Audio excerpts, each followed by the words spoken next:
சிலர் உண்மை தெரிந்தும் பலர் உண்மை தெரியாமையிலும் நம்முடைய கழக ஆட்சியில அணைகளை கட்டலன்னு ஒரு பெரிய பொய்ய சொல்லுவாங்க.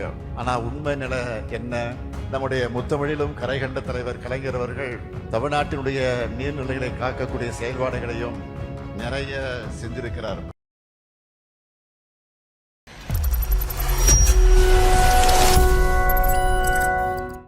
காற்றும் நீரும் இந்த பூமியில இருக்கிற காரணத்தால் தான் மனிதர்களும் மற்ற உயிரினங்களும் உருவாகி வாழுகிறோம். அதனாலதான் ஐயன் வள்ளுவர் நீரின்றி அமையாது உலகன்னு உலக புதுமுறையில சொன்னார்.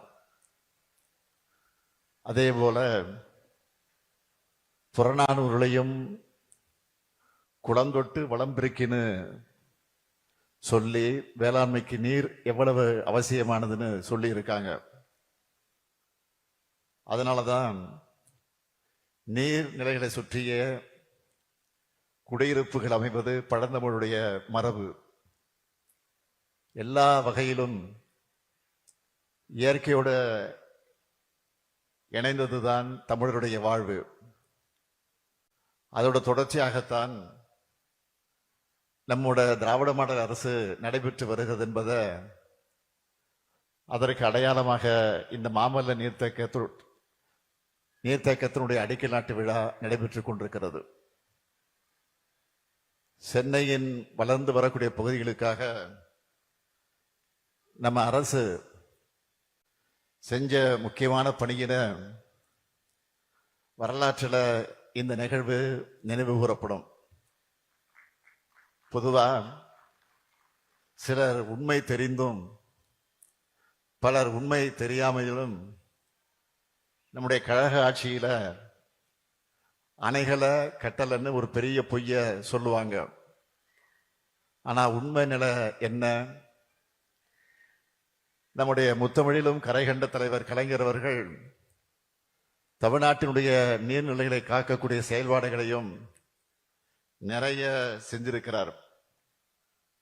1967ஆம் ஆண்டு திராவிட முன்னேற்ற கழகம் ஆட்சிக்கு வந்ததிலிருந்து 2011 வரை நம்முடைய தமிழ்நாட்டில் 43 அணைகள் கட்டப்பட்டிருக்கு. அதை பட்டியலோடு பெயர்களோடு சொல்ல வேண்டும் என்று சொன்னால் உப்பாறு, சிற்றாறு 1, சிற்றாறு 2, பெருவாரிப்பள்ளம், சோலையாறு, பொன்னியாறு, கருப்பாநதி, ராமநதி, பரப்பலாறு, மேல் நீராறு, பிளவக்க கோவிலாறு, பிளவக்க பெரியாறு, குடகனாறு, பாலாறு, பாலாறு பொருந்தலாறு, குண்டேரிப்பள்ளம், வரதமாநதி, வட்டமலைக்கரை ஓடை, மருதா நதி, வரட்டுப்பள்ளம், கீழாறு, குண்டாறு, குதிரையாறு, ஆனைக்குட்டம், ராஜத்தோப்பு, சோத்துப்பாறை,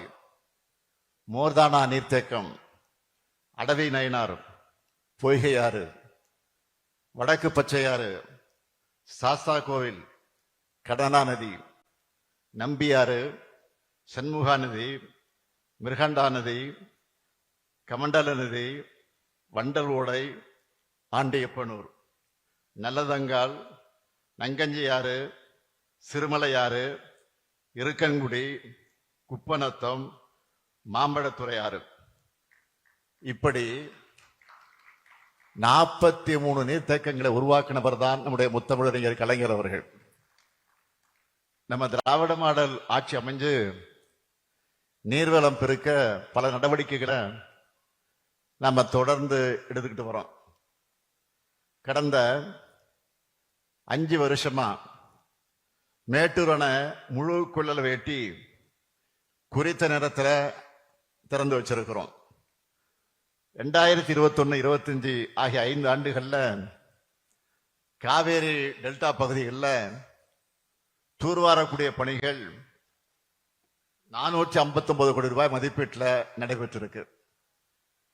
24,833 கிலோமீட்டர் நீளத்துக்கு சிறந்த முறையில் இவை செயல்படுத்தப்பட்டிருக்கு. இதனால கடமிட வர விவசாயிகள் பயனடைஞ்சாங்க. மாநிலம் முழுக்க புதுசா 121 தடுப்பணைகள் அமைக்கக்கூடிய பணிகள் மேற்கொள்ளப்பட்டிருக்கு. 63 அணைக்கட்டுகள் அமைக்கக்கூடிய பணிகள் மேற்கொள்ளப்பட்டிருக்கு. இதுல மிக மிக முக்கியமானது தாமிரபரணி கருமேனியாறு நம்பியாறு இணைப்பு கால்வாய் திட்டம். கடந்த ஆண்டு பிப்ரவரி மாதம் 7ஆம் தேதி துவங்கப்பட்டு மக்களுடைய பயன்பாட்டுக்கு கொண்டு வரப்பட்டுச்சு. 5 ஆண்டுகள்ல 9 டிஎம்சி நீர் வறட்சி பகுதியான திசையன் விலை மற்றும் சாத்தான்குளம் வரை கொண்டு செல்லப்பட்டிருக்கு. ஊரக வளர்ச்சித்துறை மூலமாக தமிழ்நாட்டில் எல்லா மாவட்டங்களையும் 47,920 ஏரிகள் மற்றும் 1,33,967 கிலோமீட்டர் கால்வாய்களை தூர்வாரக்கூடிய பணிகள் மேற்கொள்ளப்பட்டிருக்கு. இந்த வரிசையில தான் சென்னை மாநகரத்தினுடைய பெருகி வரக்கூடிய குடிநீர் தேவையை கருத்திலே கொண்டு மற்றும் ஒரு புதிய நீர்த்தேக்கமாக நம்ம திராவிட மாடல் ஆட்சி இதை அமைச்சிருக்கு. 342 கோடியே 60 லட்சம் ரூபாய் மதிப்பீட்டில் இது அமைக்கப்படவிருக்கு. செங்கல்பட்டு மாவட்டம், திருப்போரூர் மற்றும் திருக்கழுகுன்றம் வட்டங்கள்ல கிழக்கு கடற்கரை சாலைக்கும் பழைய மாமல்லபுரம் சாலை எனும் ராஜீவ்காந்தி சாலைக்கு இடையில இருக்கக்கூடிய கோவலம் உபவடி நிலத்துல இந்த புதிய நீர்த்தேக்கம் அமையவிருக்கு. இந்த திட்டத்தை எப்படி செயல்படுத்த போறோம்னு ஏற்கனவே நீங்க வீடியோல பார்த்திருந்தாலும் மீண்டும் இந்த நிகழ்ச்சியில சொல்ல விரும்புறேன். மானாமதி குழும 69 ஏரிகள்ல இருந்து வரக்கூடிய உபரி நீர் கடல்ல கலக்காம இந்த நீர்த்தேக்கம் அமைக்கப்படவிருக்கு. திருவிடந்தை முதல் கோகிலமேடு வர 5,171 ஏக்கர் பரப்பளவில் இது அமைய போகுது. மொத்தம் 1.65 1.65 டிஎம்சி கொள்ளளவில் 34 கிலோமீட்டர் நீளம் உள்ள கரை மற்ற நீர் ஒழுங்கியத்துடன் கூடிய புதிய நீர்த்தேக்கம் அமைக்கப்படவிருக்கு. இந்த திட்டத்தின் வாயிலா நாள் ஒன்றுக்கு 170 மில்லியன் லிட்டர் குடிநீரை நம்மால மக்களுக்கு வழங்க முடியும்.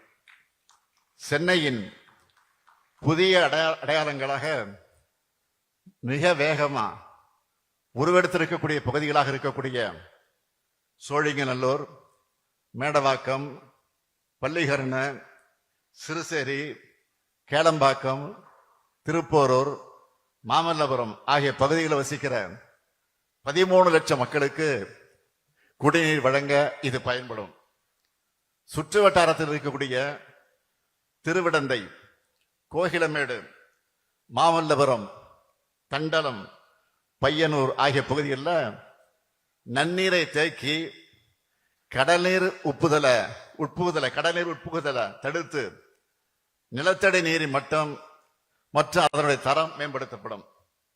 இந்த பகுதியில் உள்ள பக்கிங்ஹாம் கால்வாய் 15 கிலோமீட்டர் நீளம் 311 ஏக்கர் பரப்பளவில் சீரமைப்பதால உவர் நீர் மீன் வளத்தை நம்பி இருக்கக்கூடிய மீனவர்களின் வாழ்வாதாரம் மேம்படும். மேலும் அந்த பகுதியில் வசிக்கக்கூடிய மீனவர்களுக்கு மீன்பிடி உரிமம் வழங்கப்படும். தொண்டை மண்டலத்தில் காஞ்சிபுரத்தை தலைநகரமாக கொண்டு கிபி 3ஆம் நூற்றாண்டு முதல் 9ஆம் நூற்றாண்டு வரை பல்லவர்கள் சிறப்பாக ஆட்சி செஞ்சாங்க. மகேந்திரவாடி, உத்தரமேரூர், தென்னேரி, தூசி மாமண்டூர் போன்ற 39 ஏரிகளை பல்லவர்கள் உருவாக்கி இருக்காங்க. ஏரி வாரியம் அமைச்சு உணவு மற்றும் நீர் பாதுகாப்பை தொண்டை மண்டலத்தில் உறுதி செஞ்சாங்க. பல்லவர்கள்ல மாமல்லன் போற்றப்படக்கூடிய முதலாம் நரசிம்மவர்மன் அந்த பல்லவன் உருவாக்கின மாமல்லபுரம் பக்கத்துல இந்த நீர்த்தேக்கம் அமைகிறதில்ல. அமைகிற காரணத்தால மாமல்லன் என்று இந்த நீர்த்தேக்கத்துக்கு பெயர் சுட்டுவதால் பொருத்தமாக இருக்கும் என்று நான் கருதுகிறேன்.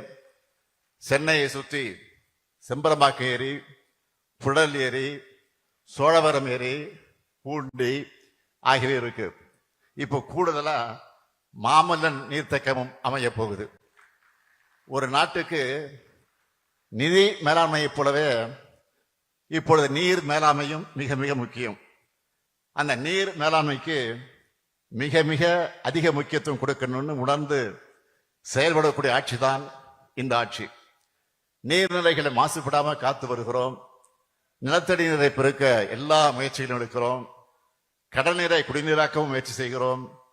அரசு என்னதான் ஒரு பக்கம் நடவடிக்கை எடுத்தாலும் மக்களுக்கும் இதுல கடமை இருக்கு. அதனாலதான் சமூக பொறுப்புணர்வு நடவடிக்கைகளை ஊக்குவிக்கிற நோக்கில் சிறப்பாக செயல்படக்கூடியவங்களுக்கு விருதுகளை தொடர்ந்து வழங்கி கொண்டிருக்கிறோம்.